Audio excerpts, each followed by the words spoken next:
Salut Donald, bonjour à tous, namasté, salam alaikum, tout ça. Euh, on continue aujourd'hui donc un hymne du Rig Veda. C'est le premier hymne du septième mandala. Alors, je l'ai pas pris au hasard. Alors d'abord, il est long, hein. Donc il est là pour un moment. Ensuite, dans le septième mandala, on arrive dans la période historique. Alors je mets entre guillemets parce que on peut pas mettre une date dessus, mais ça se passe avant 3500 avant notre ère, donc avant la construction des villes et tout ça. Euh, et ça raconte tout le septième mandala raconte la guerre des 10 rois. La guerre des 10 rois, c'est une guerre qui a eu lieu entre le roi des Bharata et donc les Bharata, qui faisaient partie de la confédération des Pourus, hein, qui était installée sur la Sarasvati, sur les deux rives de la Sarasvati. Et puis les 5 autres peuples, dont les autres Pourus, hein, qui lui ont fait la guerre, une vraie guerre avec des morts et tout, avec 2 batailles. Alors, c'est pour ça qu'on dit guerre et pas une bataille, parce qu'il y en a eu 2, quoi. Et avec des morts donc de chaque côté, une sur la Yamuna, une autre sur la Paroshni. Ça mettait le roi du Bharata, le roi Sudasa, qui veut dire, ça veut dire le bon serviteur, le serviteur du ciel, enfin, etc. Et, euh, les 5 peuples védiques, donc les Pourus, donc les autres Pourus, hein, il y avait les Yadus, les Turvasha, les Druyu, et il y avait encore un autre, j'ai oublié. Bon, donc c'est les 5 de départ, ça. Et puis petit à petit, il y en a d'autres qui vont s'agglomérer. Et alors le roi Sudasa est le petit-fils du roi Divodasa, qui était roi des Bharata lui aussi, et qui a combattu les Dasyus avec Shambhara quand les Dasyus les ont attaqués. Vous voyez, déjà rien que ça, déjà ça fout un peu, ça fout un peu en l'air l'histoire de l'invasion aryenne par des Européens, etc. Parce que ceux qui sont attaqués, normalement, d'après la version des invasionnistes, les descendants de colons, etc., ce serait l'inverse, quoi. Ce serait donc Indra et puis tous les peuples, la confédération des peuples védiques qui attaqueraient les Dasyus, puisqu'ils sont supposés être des gens à la peau noire vivant en Inde. Bon, là, je vais donc vous lire ça. Celui-là, c'est le numéro 1. Donc c'est un hymne à Agni, comme tous les mandalas en dehors du huitième et en dehors euh, et en dehors du neuvième aussi, bien sûr, puisque le neuvième n'est consacré qu'à Soma.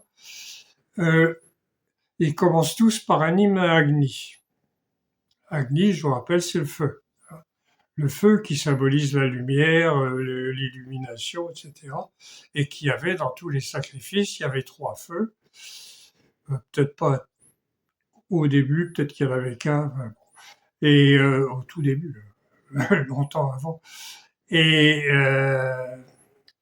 donc tourné vers l'est, bien sûr, puisque c'est là que se lève la lumière. Et bon, ben voilà, donc très important. Et puis alors aussi, même si on s'adresse à un autre dieu, on verse l'offrande dans le feu et en brûlant, quand le feu brûle l'offrande, on dit qu'il la transmet à l'autre dieu. Voilà. Bon, ça c'est des petites anecdotes. Alors, le rishi, c'est Vashista Maitreya.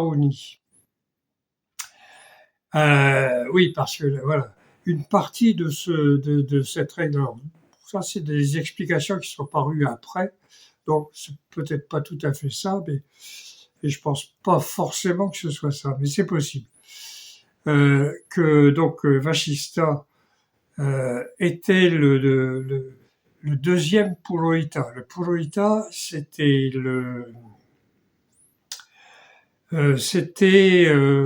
l'équivalent du chapelain dans notre noblesse à nous, dans le temps. Le chapelain qui veillait à ce que le noble aille bien à la messe, etc. Bon, là, c'est le Purohita, ça veut dire celui qui est placé devant. Donc il est placé devant le roi, hein, devant et d'ailleurs, c'est un peu comme ça qu'on va retrouver le classement des classes sociales, les fameux Varna, euh, que certains mélangent avec les Jati. Bon, ceux qui n'y connaissent rien, c'est encore ceux qui gueulent le plus fort. Vous savez très bien, c'est toujours comme ça.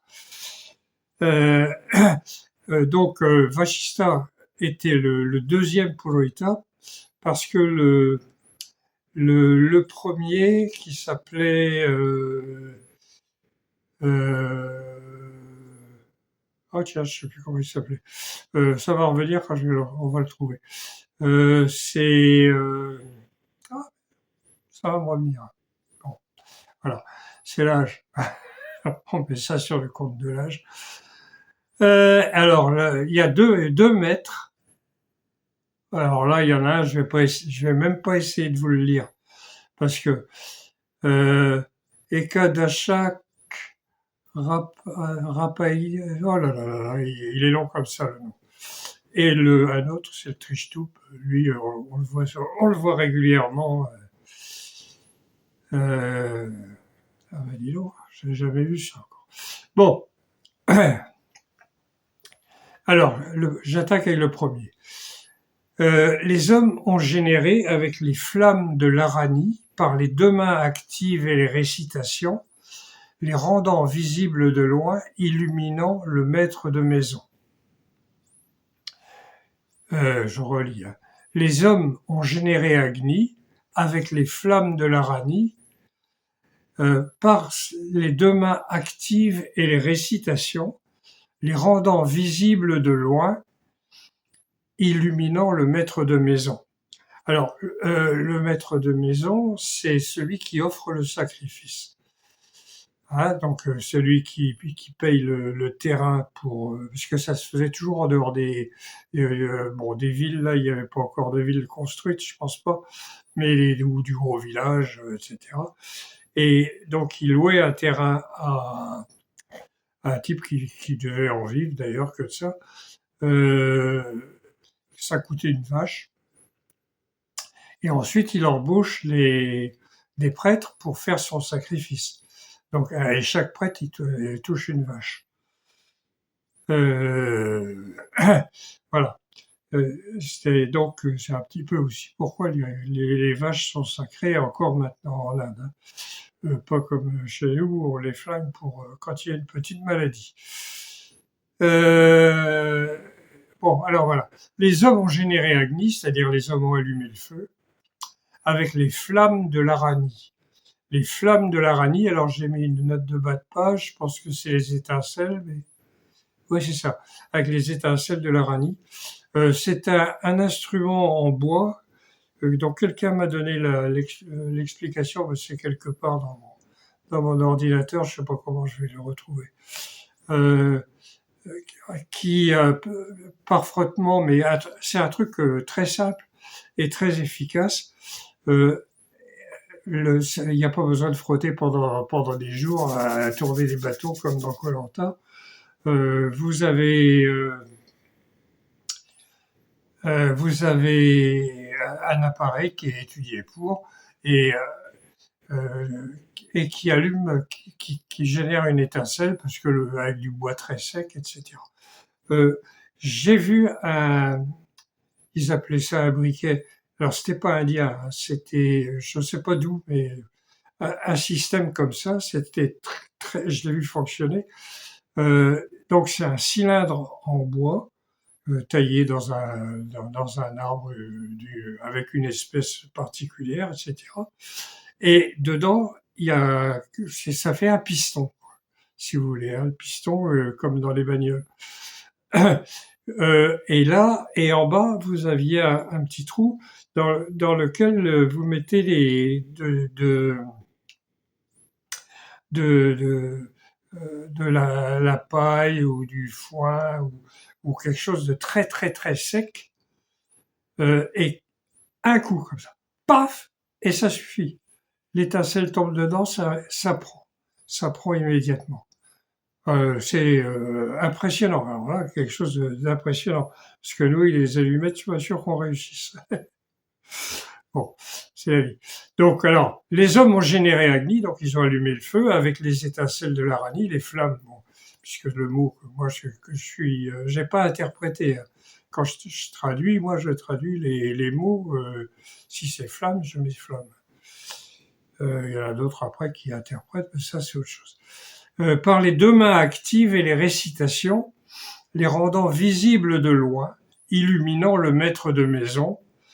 Alors là, c'est encore à prendre peut-être aussi d'aller dans les deux sens, parce que euh, le maître de maison, lui, s'il offre un sacrifice, c'est pour avoir l'illumination.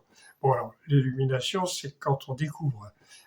C'est la première fois, si vous voulez. Après, on connaît. Mais c'est toujours aussi toujours la même chose. Hein. Ça change rien, sauf qu'il n'y a pas la surprise.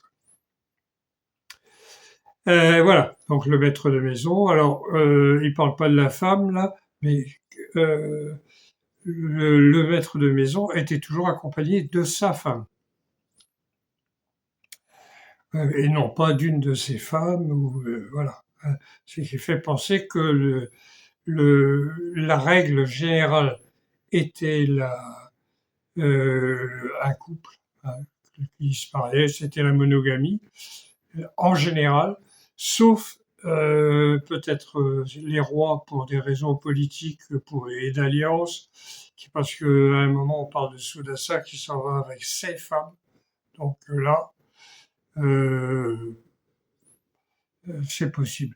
Et puis après dans le 10e mandala il y a des histoires de co-épouses, mais ça continue en Inde aussi comme ça. Peut-être pas officiellement, mais bon, il y a des histoires avec la belle-mère, avec la belle-fille. Euh, moi, j'ai utilisé la méthode pour apprendre le sanskrit, là, la méthode la méthode Assimil. C'est une indienne qui l'a fait, qui a fait le truc. C'est très bien fait, hein, c'est vraiment bien. Et mais elle n'a pas placé ça sur le terrain de la religion ou de la spiritualité. Elle nous apprenait le sanskrit avec des histoires de euh, la belle-mère, la belle-fille, il y a des chamailleries, des trucs comme ça. Bon, on s'en fout un peu, mais si vous voulez apprendre le sanskrit tout seul, je vous conseille celui-là. Ah, quand on n'a rien à faire, autant, autant se cultiver un petit peu. Enfin, cultiver un petit peu sa tête. Bon, alors, je continue. Brille devant nous pour toujours, ô Agni, quand tu es enflammé, inépuisable, toi le plus jeune, les énergies vont à toi en permanence. Bon, brille devant nous pour toujours, ô Agni, ça, d'accord, c'est ça, c'est le feu. Quand tu es allumé, inépuisable. Euh, bon, il ne s'épuise pas si on l'alimente. Si on l'alimente pas, bon. Ô toi le plus jeune. Alors on qualifie Agni, qui est sans doute le dieu, le premier dieu de toutes les origines de la spiritualité védique. On dit toujours que c'est le plus jeune, parce qu'il y a toujours quelqu'un euh, qui, qui allume un feu. Donc, quand un feu s'éteint, il y a forcément d'autres qui se rallument, et donc on dit qu'il est toujours jeune. Parce que, bon, il n'est pas forcément au même endroit, mais il est toujours jeune. Les énergies vont à toi en permanence, bah oui, hein, c'est c'est l'énergie dont vous avez besoin pour élever l'esprit. Ça amène à l'illumination. Voilà. Bon, on continue parce qu'il y en a beaucoup. Alors, tes feux lumineux illuminent les bons héros mieux que les autres feux. Ah, bah alors là. Ici où les hommes bien nés sont assis. Tes feux lumineux illuminent les bons héros mieux que les autres feux. Ici, les hommes sont bien nés sont assis. Bon, alors tes feux lumineux illuminent les bons héros. Les bons héros, c'est donc ceux qui non pas qui vont faire la guerre et tuer tous les ennemis, mais c'est ceux qui vont chercher la lumière. Hein. Mieux que les autres feux, bah, que le feu de la cuisine, le feu du sacrifice est mieux le feu de la cuisine. Bon. Ici, où les hommes bien nés sont assis. Les hommes bien nés, alors, ceux qui veulent absolument chercher des histoires de caste, ils pourraient peut-être utiliser cette expression-là, mais en fait, comme le peuple entier, les 5 peuples védiques entiers, avaient comme qualificatif Arya. Hein. Eux-mêmes, ils s'appelaient les Aryas. Arya, pas Arya. Et c'est ça d'ailleurs qu'a donné le mot les fameux Aryens, qui attend plus à Hitler et à toute l'extrême droite en général, occidentale. En Inde, je ne sais pas trop comment c'est, mais je crois qu'ils se préoccupent pas trop de ça. Enfin, ils en parlent, mais c'est pas vu tout à fait comme ça a été vu chez nous au XXe siècle, au XIXe. Voilà, donc les autres feux, là où les hommes bien nés sont assis, c'est-à-dire ils sont assis à côté du feu, hein, sur la fameuse jonchée de Kusha. Donne-nous, ô Agni, par la pensée, la richesse de bons héros, une bonne lignée, puissante et heureuse, comme le grain traverse la magie du démon. Alors là, donne-nous, ô Agni, par la pensée, la richesse, par la pensée ou on peut dire par l'esprit éventuellement, hein, la richesse de bons héros, je reviens sur la pensée là, c'est le verbe enfin la racine c'est la même qui sert pour définir la méditation à dhyana. Là c'est dhya je crois. Donc c'est la même racine, c'est le même truc. La richesse, alors la richesse spirituelle bien sûr, les bons héros, donc des héros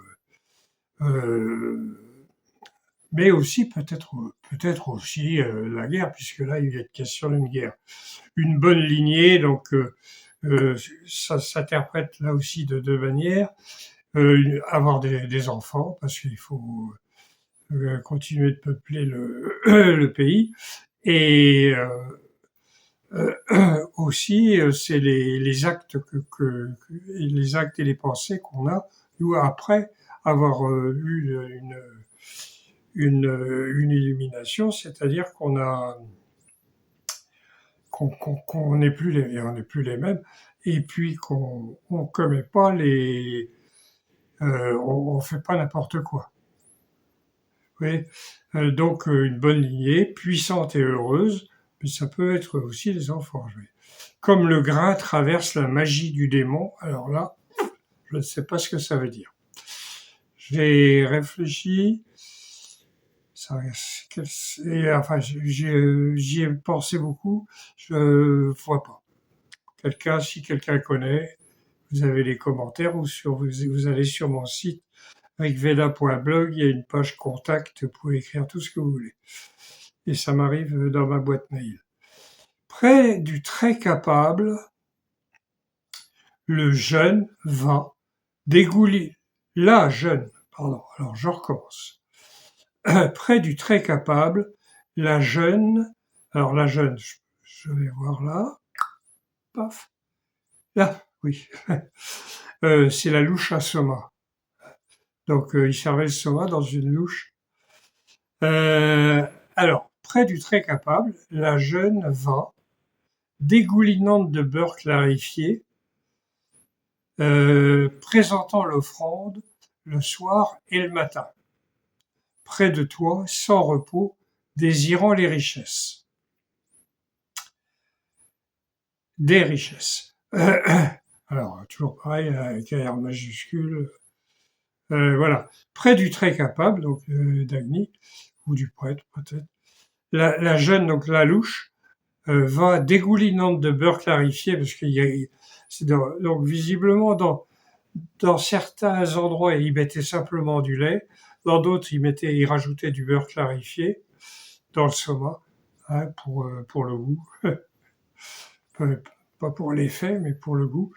Et là, bizarrement, ils présentent l'offrande que le soir et le matin. Donc, ils ne le font pas le midi, parce que normalement, c'est 3 fois. Donc, c'est le matin au lever du soleil, quand il est au zénith et quand il se couche. Et à chaque fois, ils boivent un verre de soma, ce qui vient me renforcer mon idée que c'est bien de la psilocybine, puisque l'effet de la psilocybine est de 6 heures environ, quelquefois un petit peu moins. Mais enfin, on reste quand même assez haut. Et donc, ils en boivent 3 fois dans la journée, ça fait un truc qui dure 18 heures. Si mes calculs sont exacts.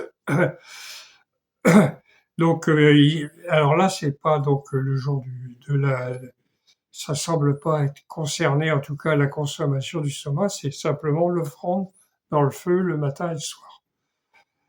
Est-ce que c'est du soma ou est-ce que c'est simplement du beurre clarifié? J'aurais tendance à penser que c'est plutôt que du beurre clarifié, puisque c'est simplement le dernier jour qu'on boit le soma. Mais bon, je peux me tromper. Alors, Agni chasse la jalousie par ses austérités. Il a brûlé Jaruta. Alors, Jaruta, c'est celui qui fait vieillir. Ah bah oui. Agni chasse la jalousie par ses austérités. Il a brûlé Jaruta, donc ce qui fait vieillir, fait disparaître la terreur sans bruit.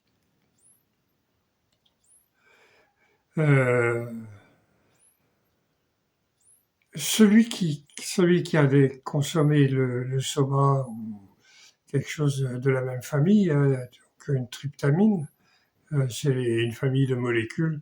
D'ailleurs, j'oublie toujours de le citer parce que j'ai donné le bouquin à un copain et je regrette depuis. C'est un livre qui s'appelle DMT, donc la diméthyltryptamine. La molécule de l'esprit, c'est Rick Strassman qui a fait ça et qui a expliqué tout le fonctionnement des tryptamines dans le cerveau d'une manière naturelle. Bon, alors comme les autres plantes comme la psilocybine, le LSD et autres, le LSD c'est de l'ergot de sel. Sauf au lieu de manger un pain entier, quelques microgrammes suffisent. Tout ça, c'est à peu près la même molécule avec des enfin avec quelques atomes en plus pour des atomes je crois que c'est d'hydrogène dans l'ergot de seigle. Enfin bon, il y a des petites nuances, mais l'effet est le même pour tout le monde. Et la nuance, c'est par contre la durée. Avec, par exemple, le LSD, ça dure 12 heures. Avec la psilocybine, c'est 6 heures. Et si c'est le DMT, la DMT, naturel qu'on déclenche avec le yoga, pranayama et autres techniques indiennes, l'effet est plus court. Ça. Mais là, il faudrait voir ça avec un yogi qui a réellement connu le truc. Parce qu'il y en a qui disent qu'ils l'ont eu et d'autres qui l'ont réellement eu. Voilà. Donc il a fait disparaître ce qui fait vieillir. Enfin, oui, ce qui est l'âge, quoi. Je sais pas. Fait disparaître la terreur sans bruit. Eh ben, t'as peur de rien, là, hein, dans ces cas-là. Bon. Ô Agni, tu es allumé, montrant ta splendeur, ô excellent, ô resplendissant, ô pur, ô lumineux. Allez, allez, on y va. Puisses-tu être avec nous ici par ces mantras. Donc là, les mantras, c'est ce qu'on appelle autrement les shlokas, les versets, etc. C'est celui-là. Là, on est sur le 8e. Donc alors, Agni, tu es allumé, montrant ta splendeur, ô excellent, ô resplendissant, ô pur, ô lumineux, puisses-tu être avec nous ici par ces mantras. Là, ça s'explique tout seul. Ces hommes mortels t'ont donné, ô Agni, ta splendeur, comme les ancêtres l'ont fait de nombreuses fois. Puissions-nous être ici avec ces bons esprits. Ces hommes mortels t'ont donné, ô Agni, ta splendeur, comme les ancêtres l'ont fait de nombreuses fois. Donc ça veut dire, ça fait longtemps que ça dure, c'est pas tout nouveau, quoi. Puissions-nous être ici avec ces bons esprits, ben oui, ça va marcher. Ouah. Ces hommes mortels t'ont donné, ô Agni, ah ben non, c'est ce que je viens de faire. Que ces hommes parmi les tueurs de Vritra, que ces héros surpassent les magies des impies, ceux qui apprécient ma pensée de bon augure. Oui, alors attendez, là il me revient en même temps que je lisais, il m'est revenu un truc, j'ai oublié de vous dire que la guerre des 10 rois, ça concerne pas simplement les 5 peuples védiques, parce que sinon ça ferait 5. Il y a les 5 peuples védiques s'étaient associés à 5 autres peuples non védiques, qui n'avaient pas la même spiritualité, mais qui en voulaient à Sudasa. Je sais pas, enfin celui-ci peut-être cette histoire entre Vishvedeva, je crois. Ouais, je crois que c'est ça. Ouais. Bon, pas sûr. Bon, entre Vashista et ça, on va retomber dessus. Donc, vous inquiétez pas. Il n'y a pas de problème. Donc, j'ai une petite rivalité de Rishi, parce que un qui a été dégagé pour en prendre un autre. Ça me paraît très léger. Alors, donc, ces mortels t'ont donné alors, je vais pas revenir là. Que ces hommes parmi les tueurs de Vritra. Alors, les tueurs de Vritra, Vritra, c'est alors là, il y a toute une mythologie autour de Vritra. C'est la racine de Vritra, c'est Vrit, et ça veut dire cacher, couvrir, et c'est ce qui empêche la lumière de passer. Ah, des gros nuages, une explosion volcanique, comme il y a eu probablement il y a 7300 ans à peu près. Voilà. Et donc le tueur de Vritra, c'est celui qui fait crever les nuages et qui fait revenir la lumière. Donc qui fait ça, c'est Indra. Mais il n'y a pas que lui. Donc ces hommes parmi les tueurs de Vritra, donc parmi tous ces arias là, que ces héros surpassent les magies des impies, ceux qui n'apprécient pas ma pensée de bon augure. Ceux qui apprécient, oh là là, ceux qui apprécient ma pensée de bon augure.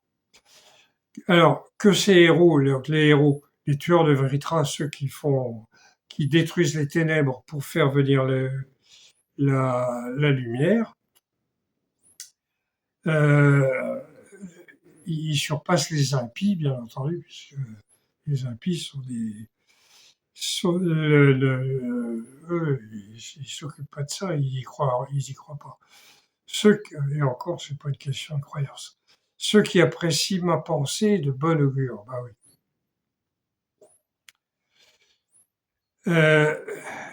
Alors, ne nous asseyons pas en l'absence des hommes, ni autour de toi désirant des enfants, parmi ceux qui désirent des enfants dans les maisons familiales. Alors là, qu'est-ce que ça veut dire?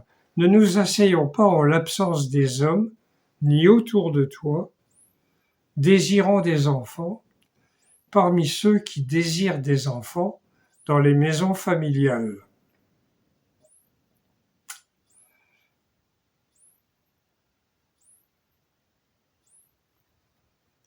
Eh ben, si vous trouvez, mettez-le dans les commentaires ou allez sur le site. Et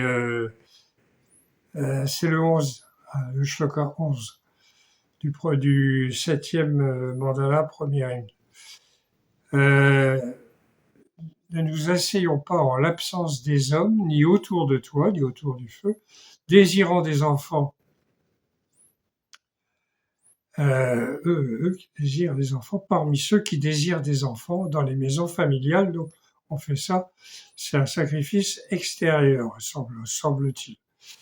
Ces deux juments s'approchent du sacrifice, apportant une bonne descendance à notre maison, augmentant la descendance auto-engendrée. Ces deux juments. Alors, on dit que Indra est traîné par est dans un char tiré par deux chevaux bais, mais là c'est des juments, donc c'est pas, et puis ça s'adresse pas à Indra. Apportant donc une bonne descendance à notre maison, augmentant la descendance auto-engendrée. Alors, alors ça peut être le feu aussi qui s'auto-engendre, puisque vous prenez des braises pour allumer un feu à côté.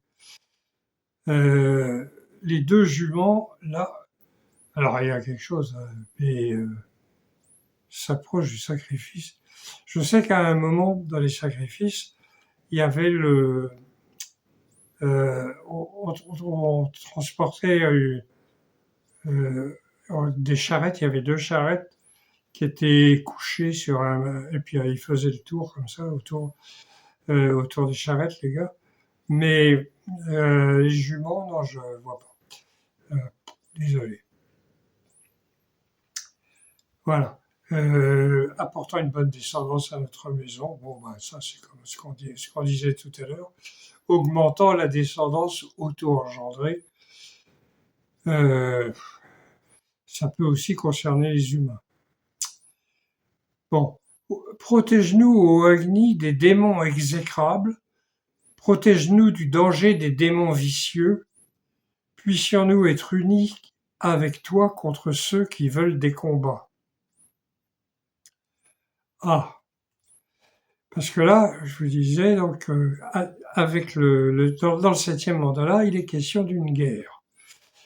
Pas que de ça, mais bon. Bon, bah, visiblement, ça les tente pas beaucoup. Protège-nous, ô Agni, des démons exécrables. protège-nous du danger des démons vicieux. Alors c'est nos démons à nous aussi, bien entendu, hein, ce qui nous empêche d'avoir la lumière. Puissions-nous être unis avec toi contre ceux qui veulent des combats. Ça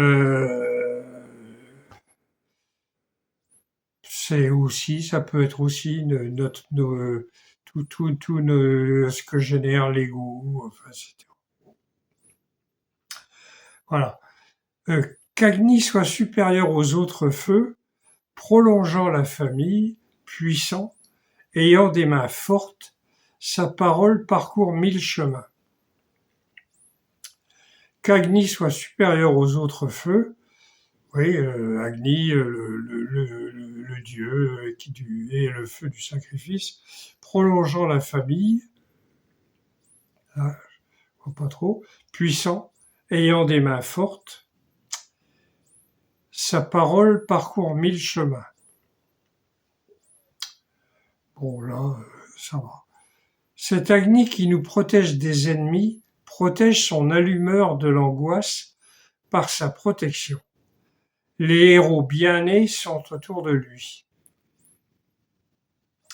Cet Agni qui nous protège des ennemis protège son allumeur de l'angoisse par sa protection. Celui qui allume le feu. Les héros bien nés, donc sont autour de lui. Je pense que sont assis autour de lui, c'est ça. De temps en temps, il manque. Enfin, il y a des mots qui sont sous-entendus dans le texte sanskrit. Donc, j'aurais pu les ajouter, mais je préfère ne pas le faire. Sauf, il y a des fois où sinon on comprend rien.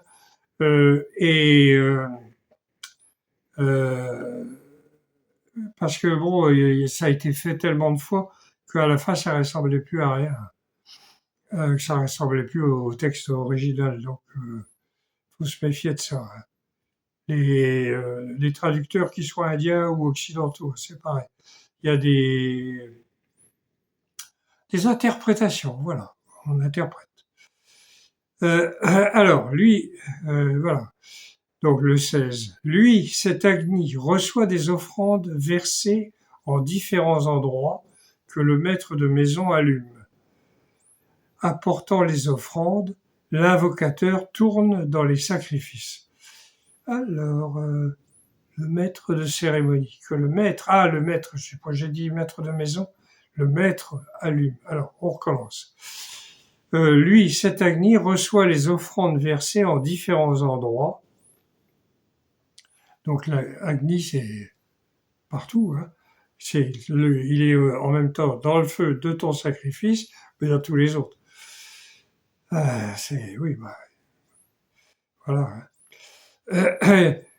Que le maître allume. Alors là, j'ai mis une note de bas de page. Donc c'est le maître de cérémonie. Alors, le maître de cérémonie. Donc c'est le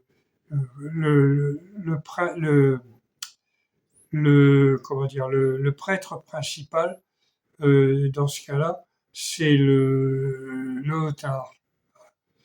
Le Hotar.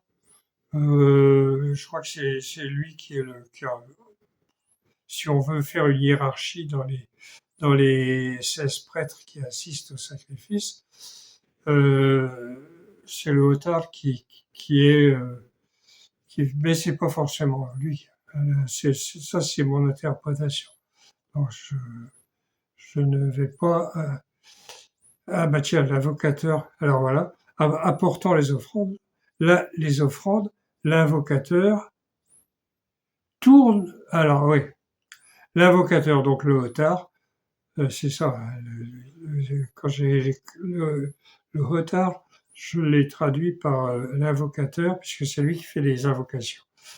Les autres aussi, ils chantent des mantras et tout. Mais enfin, celui qui a le grand rôle, c'est lui. Alors donc, il tourne autour du feu, c'est ça que je disais? Oh. Ah. Ouais, c'est ça. L'invocateur tourne autour du feu, donc, dans les sacrifices. Hop. Oh, En toi, Agni, tous les maîtres, nous. Oh, euh, ça devient difficile. En toi, Agni, nous les maîtres, nous versons beaucoup d'offrandes en permanence, utilisant ces deux moyens de promouvoir une offrande. En toi, Agni, nous les maîtres, donc nous les maîtres, donc les prêtres, hein, nous versons beaucoup d'offrandes en permanence, utilisant ces deux moyens de promouvoir une offrande. Le fait de verser l'offrande et le fait que ce soit dans le feu. Ouais, peut-être. C'est ce que je disais. Alors, ils offraient beaucoup d'offrandes parce que ça, quand ils pouvaient s'adresser à plusieurs dieux, il peut y avoir, on va trouver plein d'hymnes comme ça adressés à plusieurs dieux, et c'était toujours versé dans le feu pour qu'ils transmettent le messager, on l'appelle aussi. Ces offrandes au Agni sont les plus agréables perpétuellement. Tu désires qu'elles aillent au service divin, que leurs parfums viennent vers nous. Euh, alors oui, hein, c'est bon, là ça va, c'est pas trop compliqué. Que leurs parfums viennent vers nous, c'est peut-être apprendre leurs parfums, leurs effets, etc. Peut-être. Agni ne nous livre pas à l'impuissance. Place-nous devant les inconscients mal vêtus. Ne nous livre pas à ça. Ne nous laisse pas avoir, pardon, ne nous laisse pas avoir faim. Ne nous livre pas aux démons, nous qui aimons la vérité. Que l'on ne nous agresse pas dans nos maisons ni dans la forêt. Alors là, c'est clairement au moment de la protection de l'Agni, parce qu'il y a la guerre, hein, je ne sais pas si elle a déjà démarré ou pas, parce que c'est pas forcément chronologique, mais alors, ne nous livre pas à l'impuissance, place-nous devant les inconscients mal vêtus. Les inconscients mal vêtus, je ne sais pas trop ce que ça veut dire, mais ça veut dire quelque chose. Ne nous livre pas à ça, ne nous laisse pas avoir faim, ne nous livre pas aux démons, nous qui aimons la vérité, bon ben ça se comprend tout seul, que l'on ne nous agresse pas dans nos maisons ni dans la forêt, ben, tant qu'à faire, hein, ne pas se faire agresser aussi, c'est pas mal. Maintenant, ô Agni, élève mes mantras, ô Dieu, enseigne-les aux généreux, au pluriel, aux généreux, donc aux autres dieux. Puissions-nous être conduits vers toi dans ta faveur, protège-nous toujours avec votre bienveillance. Votre bienveillance, pas avec ta bienveillance. Donc ça concerne les généreux aussi. Protège-nous toujours avec votre bienveillance à vous les dieux. Maintenant, Agni, élève mes mantras. Ô Dieu, enseigne-les aux généreux. Puissions-nous être conduits vers toi dans ta faveur. Protège-nous toujours avec votre bienveillance. Ouais, bon, ça va. Toi, Agni, à l'apparence plaisante, lumineux, ô fils de la force, en pleine lumière, que le fils de la force ne s'approche pas de moi, qu'il ne me brûle pas, par contre qu'il fasse des humains des héros. Voilà, hein, qui donc l'illumination par la même occasion. Toi, Agni, à l'apparence plaisante, ô lumineux, ô fils de la force. Alors, fils de la force, oui, on l'appelle comme ça parce que c'est la force qui amène à l'illumination, l'énergie nécessaire qu'on appelle maintenant la Shakti, ou il y a plein de termes. En pleine lumière, que le fils de la force ne s'approche pas de moi, qu'il ne me brûle pas, ben non, tant qu'à faire. Par contre, qu'il fasse des humains des héros. Ne dis pas, ô Agni, que nous portons le mal près de ces feux allumés par les dieux. Ne dis pas que nous avons des mauvaises pensées trompeuses qui s'éloignent de la divinité, ô fils de la force. Ne dis pas, ô Agni, Agni, que nous portons le mal, près de ces feux allumés par les dieux, ne dis pas que nous avons de mauvaises pensées trompeuses qui s'éloignent de la divinité au fils de la force. Bon, ben là, il n'y a pas besoin d'explication.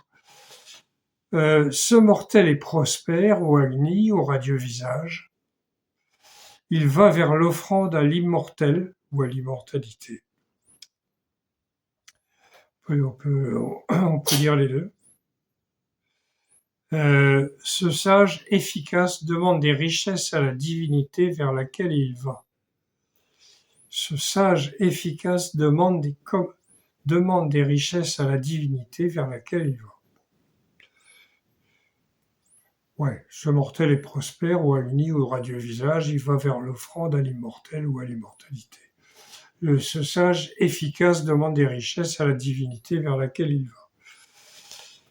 Connaissant le grand, alors le grand, il y a une note de bas de page, le grand passage, le chemin matériel ou non, ouais. Connaissant donc le grand passage, facile à traverser, connaissant comment faire, apporte la vaste richesse aux sages par lesquels nous puissions nous enivrer 1000 fois durant une vie illimitée comme de bons héros. Donc, connaissant le grand passage, facile à traverser, ou le gué, il y en a qui disent que c'est un gué. Bon, ouais.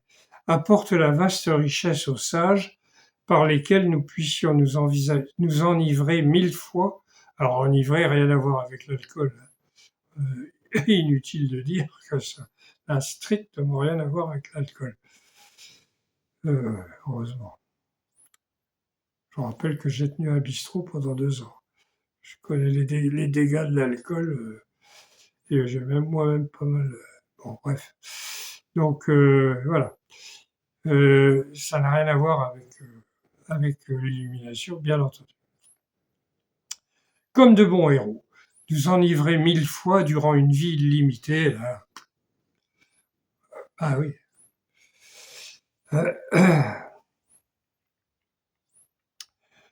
Voilà, je crois qu'on arrive au dernier. Maintenant, ô Agni, enlève mes mantras, élève, oh là là, Hervé. Maintenant, ô Agni, élève mes mantras, ô Dieu, enseigne-les aux généreux, au pluriel. Puissions-nous être conduits vers toi dans ta faveur, protège-nous toujours avec ta bienveillance. Maintenant, ô Agni, élève mes mantras, ô Dieu, enseigne-les aux généreux, aux gens qui sont généreux, je sais pas. Puis ça peut être les dieux, ça peut être les gens du même peuple, mais pas les ennemis. Puissions-nous être conduits vers toi dans ta faveur, protège-nous toujours avec ta bienveillance. Voilà. Donc c'était le premier hymne qui est toujours donc en dehors du 8e mandala et du 9e, qui est toujours le premier hymne du mandala et toujours un hymne qui est adressé à Agni. Le 8e ne l'est pas parce que je pense que le 8e, enfin d'après le vocabulaire et puis et tout, enfin tout ce qui va avec, hein, d'après le vocabulaire surtout, on voit bien que c'est d'une époque ultérieure, légèrement ultérieure, c'est-à-dire qu'il y a toujours du soma, mais on sent qui sont plutôt dans la phase urbaine, donc à mon avis c'est ça. Après donc cette histoire de combat qui est de guerre des 10 rois qui arrive, donc c'est le 7e mandala. Donc après c'est le 8e. Moi j'ai des problèmes de maths à ce point-là. Le 7e mandala, à mon avis, annonce l'union complète de tous ces peuples Arya, là, Arya, hein. Et ça, c'est ce qui a permis d'avoir cette civilisation qui avait ni palais, ni temple, ni armée, ni esclaves, et qui n'a jamais connu de guerre pendant 1500 ans. Regardez-nous, comment est-ce qu'on pourrait dire est-ce qu'on pourrait dire ça? Rien que le siècle dernier, il y a eu 2 guerres mondiales. Puis là, on a la troisième qui va démarrer, si c'est pas déjà commencé. Voilà. Donc, Shista Maitra-Varuni, je regarde le suivant. Bon, alors on va pas les faire tous dans l'ordre, mais donc la prochaine fois, je reviendrai là-dessus. J'en prendrai dans d'autres. Si vous avez des hymnes qui vous intéressent plus particulièrement, vous pouvez me le dire. On regardera à ce moment-là, on les regardera ensemble.